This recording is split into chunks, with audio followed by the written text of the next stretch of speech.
Tantor Audio, a division of Recorded Books, presents Meditation, Intimate Experiences with the Divine through Contemplative Practices. Edited by Sister Dr. Jenna. Narrated by Soneela Nankani. Part 1. Understanding Meditation. The quieter you become, the more you are able to hear. Rumi. A time to choose. We find ourselves right now in the age of great transformation, one of the most consequential moments in human history. These are indeed the times that the great prophets and seers throughout the millennia have spoken about. Mankind has experienced and survived many eras of tremendous change, of course, yet with each turn of the spiral, the permutations become more amplified, as if there will be one final revolution of the cycle that turns it all around so we can start anew once more. Dating back 2,000 to 3,000 years ago, these hallowed seers and prophets descended on earth to illumine for us the path of love. But have we listened to them? Many centuries later, even though sacred texts have been scribed and timeless cultural and ancestral wisdom has been offered, we are still struggling just to be kind, respectful, and loving towards one another, and to be at peace with ourselves. Why haven't we done this yet? If all the solutions have been in our midst for thousands of years, why haven't we evolved into a human culture with spiritual integrity, able to stand firm in our individual self-worth, and while in the company of others, offer them this same respect? How many more generations must we live through while enduring violence, war, famine, poverty, rape, murder, and crisis after crisis, along with the cumulative trauma that all of this provokes? What is the missing link? I believe that we're catapulting into this self-destructive behavior because we are so external in our approach to how we live our lives that we're not able to hear the answers. We're not listening to our deepest thoughts, the ones that are hidden behind our surface thoughts. The antidote for this is to take time for internal reflection without interruption, without encroachment from outside opinions, conditionings, and presuppositions. More than ever in this epochal time, meditation is a crucial tool. If we are not hearing ourselves and each other anymore through the din of our modern lifestyle, meditation and other contemplative practices offer the means to slow down and listen to these innermost nudges that are quietly signaling to us who and what we really are, a soul, and why we're actually here in this human world. If we can carry that understanding inside of our personalities, we might just be able to save ourselves and each other a lot of wasted time and energy, and possibly save ourselves altogether. We are a species that knows how to reinvent ourselves and how to progress. One need only look at history to see evidence of how ingenuity has moved us forward. The past few hundred years, for example, brought forth agricultural, industrial, and technological revolutions. At this early turn of the 21st century, we are in the industry of self-reflection, introspection, and spiritual searching. The old ways of being and doing aren't going to get us where we are destined to go now. We must dig deep and catch those genuine jewels of thought. And meditation is the most direct route to that insight. Right now, our human population is being given the power of choice to either continue down the path of tragedy or to finally, ultimately learn that we are here to love and to choose the path of spiritual development and enlightenment. These past few years in particular have been challenging. If anything, it has forced us to be more reflective, and as a result, more of us are experiencing mystical moments in which we're seeing ourselves in a different way and our existence in a different light. Many of us have lost loved ones, our livelihoods, and daily routines that we've always relied on for security and comfort. We have no idea what the future holds. Some of us know what to do, but just don't have the internal strength to do it. Yet with a consistent practice of reflection and listening to the thoughts inside, while being sensitive to our feelings and emotions, we can prepare for whatever is coming next and get ourselves safely to our eventual destination. Where can meditation and contemplation take us? Imagine if more of us, a majority perhaps, led with patience, cooperation, and forgiveness. What would our lives be like? The personal stories in this book offer a taste of this. But first, let's turn inward to explore this mystical experience of meditation. The experience of God inside you. On some level, everybody meditates. To say that you have never meditated or don't know how to do it simply isn't true.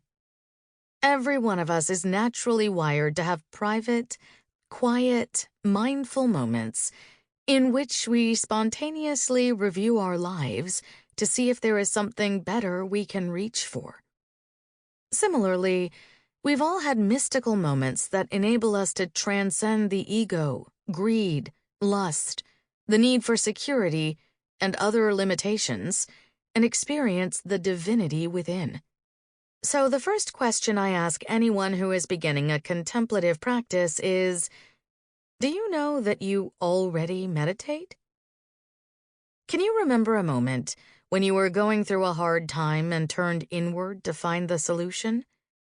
Chances are you have, and this ability to self-reflect becomes more of a practice once you awaken to it and want to sustain it. As I've gone deeper into what meditation has meant for my own life, it's definitely a coming home to the real essence of who I am. I can only be who I am if I'm honest with myself. That is all any of us can do. Meditation opens that window of self-honesty, which is the virtue we all need in order to navigate through the interweaving of experiences that are carried inside the soul. What is meditation? Meditation, therefore, is this intimate journey of coming home to the essential part of you that is beyond your titles, labels, and roles, and what society and your environment distracts you from. It gives you a chance to listen to those deeper, innermost thoughts that are directly connected to the purity and presence of the divine. Just imagine how your existence would change if your thoughts were connected not to the mundane aspects of life, but to the sacredness of Source. Everything elevates to a higher level. The sparkle of your personality, the words you speak, the way your eyes reflect peace, the choices you make, even the way you dress, the way you take care of yourself, how you are present in your relationships. It all refines and uplifts. Putting meditation into practice is when this private, intimate relationship with the divine becomes the catalyst to bring forth, through your singular personality, what the world is inherently yearning for, one of simplicity, laughter, abundance, and vibrancy. These traits emerge because the soul receives energy from its intimate connection with the Source. The highest role of meditation is not only a return to love, but more specifically, a return to a sacred quality of love. Sometimes we take for granted the power of these 4 letters. With a place in your life for contemplation, you begin to ponder, well, I know what human love feels like, but what about sacred love, which has an energy that is far greater? When two human beings become intimate, they tend to feel alive in their moments together, but later on it dies down. When your heart and soul merge with Source, there is no dying down. There is only a climbing up and an expansion of the energy of sublimeness that begins to surround you. So, meditation is really about building and forming a deeper experience of sacred love, which melts away all that is impure. What is not sacred is hidden in the dark. Meditation illuminates love through you, and when anyone comes into your presence, they feel this sacredness and feel safe. This is what our world needs now. The kind of love that has the capacity to send good wishes, share pure feelings, think kind thoughts, and do things without asking for anything in return. It's the kind of love that can see in advance what your needs are and fulfill them before you even ask.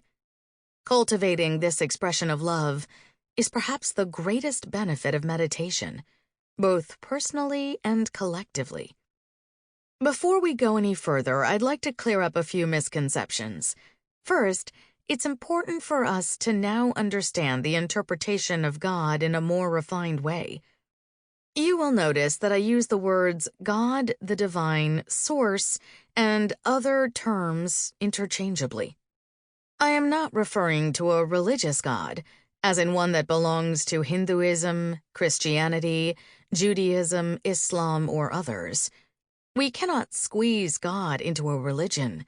He is much too big for that.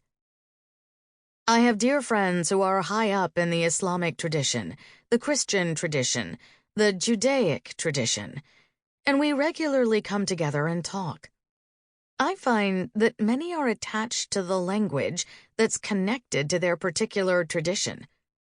The most important question is, how do we bypass all of that? Yes, you have your deep wisdom, traditions, and religious beliefs. But are you feeling God? What's your practical, daily experience? What do you carry with you as a result of them? Each of us has the freedom to consider God in a personal and unique way, or refute the existence of a supreme being altogether. Those who do may still have supernatural and coincidental experiences in their lives.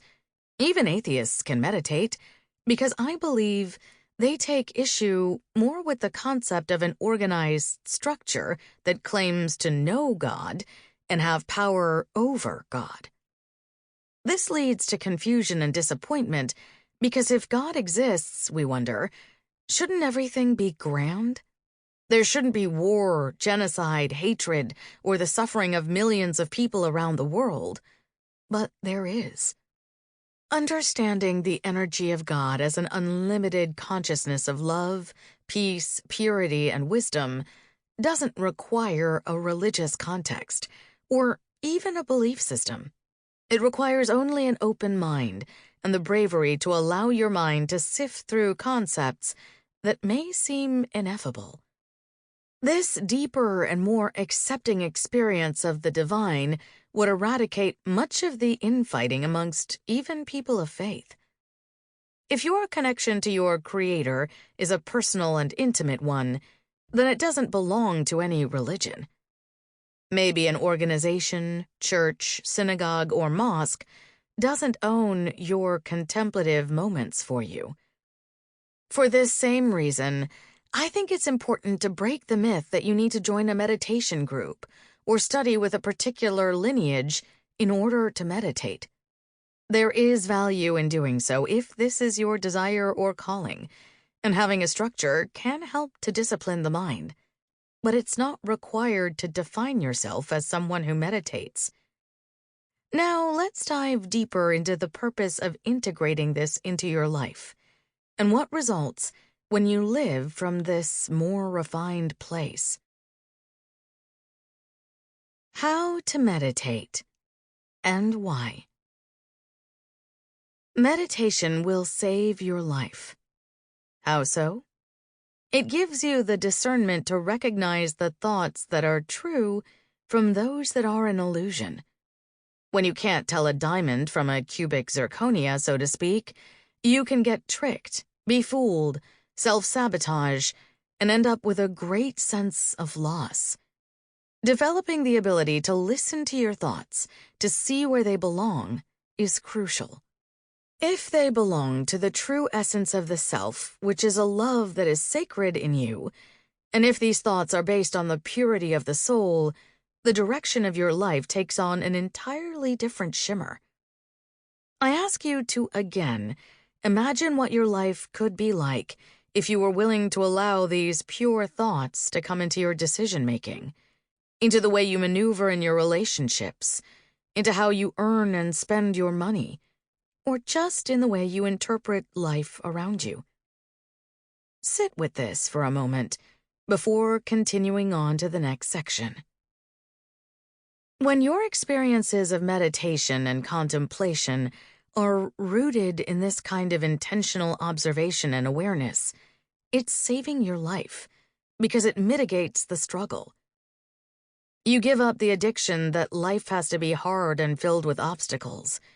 Whenever difficulties arise, you stop pointing the finger at another for the reason why you're miserable. Meditation helps you to realize that you, and only you, are the creator of your life narrative. It wakes you up to self-responsibility as a birthright, not a burden. Moments of meditation can be captured either in stillness or when you're in action, whether taking care of your family, making a cup of tea, leading your team at work, or even walking from one room to the next.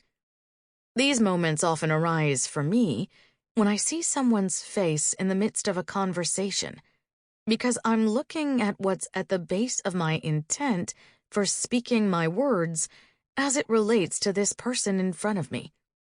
Is there judgment, or is there a blessing? When you consider what's going on in the world right now, having just this goal to be much more thoughtful when encountering another would have a powerful effect. I don't mean to say that all would be perfect. There still needs to be an element of I don't know me, because that element gives you the opportunity to be curious about life and the humility to learn from others. So the goal of meditation is not perfection, but rather clarity of mind and purity of heart. Stages of meditation. One of the myths about meditation is that you have to do it for 30 minutes in the morning or evening. Light a candle or incense, hold a rosary or mala, recite a mantra, or read scripture. These are aspects of meditation that can make it more reverent for you. But even after doing these practices, it's important to observe, where are my thoughts? When you're reaching for your smartphone, opening the fridge, getting the children ready for school, putting one leg into your pants and then the other, where are your thoughts? Are you in the present moment? Or are you in your past or the future? My approach to meditation derives from Raja Yoga, the practice of the Brahma Kumaris. It is a process that is simple, easy to follow, and that anyone can do. When I speak about how to meditate, I begin with discussing these stages because they are universal and true to every human being. The first steps in preparation for meditation are relaxation and concentration. In these practices, you begin to observe, then let go of the tension and stress of everyday life, and redirect the mind and body to a state of calm by focusing on your breath and that core question, where are my thoughts? The next stage is contemplation, or reflecting deeply on yourself, your inner world, your values, and what is going on in your life currently. If there's a relationship that's challenging you, for example, Place what you are going through in front of the divine in the form of contemplation. After a while of doing this, you will eventually reach the next stage, which is a place of stillness. This is where the soul settles and is in a mode of receptivity for what it needs to help you claim your power, deal with a situation in front of you, or to continue amplifying whatever you are becoming. The role of contemplation is to till the soil and climb to a higher dimension. Stillness is where you're open and giving permission to Source to fill you with everything that needs to be filled. When you come back into your five senses after a period of contemplation and stillness, the soul is now in motion. It carries the current of the fresh experience that has been captured from the divine in those moments. The next stage is realization, or when your self-understanding and feelings combine, and you begin to experience a profound, more meaningful reality within. The final stage is actual meditation, in which you are remembering your eternal identity and reawakening a profound sense of well-being. Regardless of the stage, the core aspect of this process is when your conscious thoughts slow down and are linked to the understanding of God being this supreme ocean of love and peace, and you realize that the energy of the divine will never judge you or hold anything against you. It just wants to keep giving power to your soul so that it can reclaim its original essence, value, and worth. As you experience meditation on increasingly deeper levels, you will eventually enter the incorporeal stage, where you're not conscious anymore of the thoughts connected to your five senses. You're just the soul, that sentient being of light. That energy of the soul is so vibrant, so powerful. When you're conscious of your energy as a soul in your body and begin to have access to it, you become able to continue pulling in that orb of unconditional love and light from the divine. You surrender and are open to receiving sacred love. The vibrations from God just keep flowing through you, and eventually, when you do this process once, twice, 5 times, 100 times, 1,000 times, it develops a natural, innate sense of truth and divinity. Relating this back to the condition of our world, I sense and see that we're not pulling the energy of God's love into us enough. We are, but not enough. And remember, my interpretation of God isn't a religious one, but an energy of love, peace, wisdom, truth, and power. Now, if all of you, dear listeners, can pause again right here and just think on that for as long as you can, now and in your days going forward, I guarantee that eventually you'll experience a shift in your consciousness. This shift brings forth the humility to say, I need this remembrance and experience of sacred love, because if I don't have it as my internal compass, how am I going to survive in the outside world? Living the experience of meditation.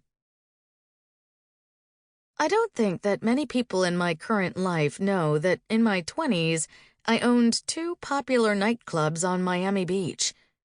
I share more about this time in my life in part 2, so for now, I will just say that back then, I used to go to bed around the same time that I now awake in the morning to meditate.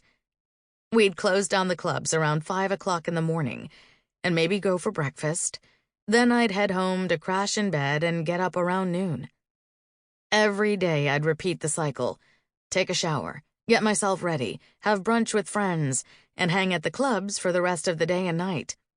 It was an existence that focused on my dress, my physical appearance, where I lived, the fancy cars I drove, the men I dated, and who was with me in my social life. All of that was coming from a particular consciousness that the world gives permission for and says is okay. I thought that that's what life was all about. And I still don't see anything wrong with it, as I believe it's only unhealthy when you compromise your sense of self-worth and values to live a particular lifestyle. Today, I find myself in the teachings of Raja Yoga, and I'm asked to rise at 4 o'clock in the morning to meditate.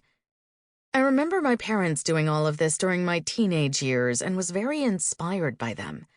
But in early adult years, I hadn't considered that meditation was going to be my life.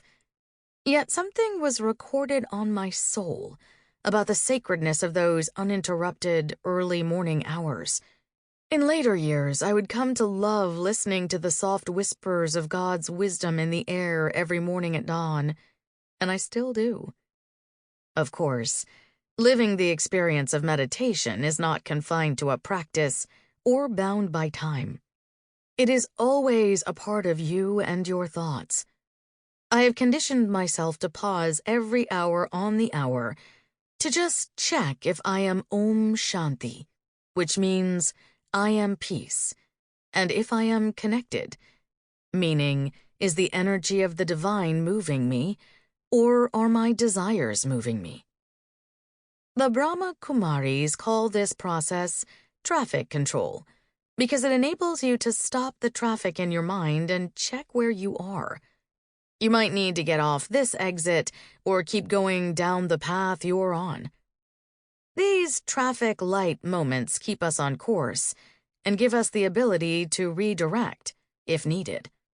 This hourly check-in takes care of even my little, limited human desires. But if I'm being moved by my desires, with an absence of that fragrance of the intent of God's vibration, then I'm going to eventually run into challenges, struggles, and obstacles. Even on days when I am extremely busy, which there are many. In the midst of it all, I pause every hour for a minute or 2 or 3 and reconnect to my truth. Meditation can permeate life in this way. The moment you open your eyes, give thanks before you eat a meal, before you fall asleep at night, any time you have a moment of anxiety or indecision and want to know the best way forward, and certainly when you are feeling frustrated, lonely, exhausted, or hopeless, turn to the one who is always there for you. These are all ripe meditative moments. I want to reemphasize that this is not necessarily easy and seamless.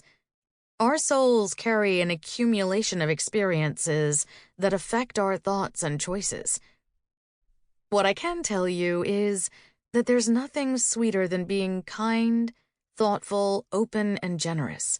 Even if you are a spitfire, or you've lost your cool, or feel like a mess and are toppled upside down, be very open and honest about it in your meditative moments. Give it to God, and you will become right side up. In the secular and even the spirituality worlds, a lot of people seem to believe that a successful meditation is one in which you have no thoughts. I don't personally agree with that. I've seen a lot of people shy away from meditation when they hear that they have to empty the mind, as it feels like an impossible task. And it is, I believe, because the soul is an immortal, eternal, imperishable energy of light that is carrying many, many, many lifetimes of experiences inside of it. How can you turn off all of these experiences? How do you do that when there's so much in you that wants to express? To me, a successful meditation is where you've applied the right thoughts with the right interpretation of the experience in front of you, and it makes you into a stronger person. It's more like this.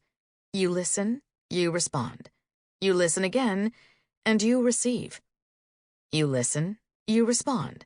You listen again, and you receive. That receiving is where your answers are coming from. And those answers are all thoughts. That is why you can't empty your mind in meditation, or shouldn't. Life happens, right? Because the soul is in the... Sample complete. Ready to continue?